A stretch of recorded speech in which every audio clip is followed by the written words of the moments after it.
কুড়িগ্রামের এক মহিলারা 3:30টার দিকে আমারে কল দিয়ে বলে, হ্যালো তুমি কে সোহেল? আমি বললাম না, আমি একটা হুজুর মানুষ। ঢং করো না, রাত চলে গেলে আফসোস করবা। ও কি তাহাজ্জুদ পড়ার জন্য ডাকতেছে? একটা মেয়ে যদি ভুল করে তোমার রং নাম্বারে মিস কল দেয়, 17টা সিম কার্ড পরিবর্তন করে হলে ওই মেয়েরে কল দেয়, মেয়েটা ডেকে বলে, ভাইয়া সরি আমার ভুল হয়ে গেছে। কই ভুল করলি কেন? নিবানো আগুন কেন জ্বালাইলি? এখন ভালোবাসা দিবি কিনা বল। একটা মহিলার কণ্ঠ বলে, আমি পাগল হয়ে যায়। তুমি যারা লাগিয়া এমবি ভরো তার তো বাটন ফোন, তুমি যারা লাগিয়া এমবি ভরো তার তো বাটন ফোন।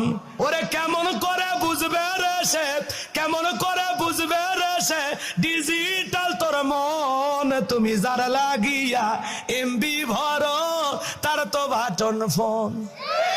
মেসেজ দিলে সেন্ড করে না, দেয় না তো রিপ্লাই, ভিডিও কলে বল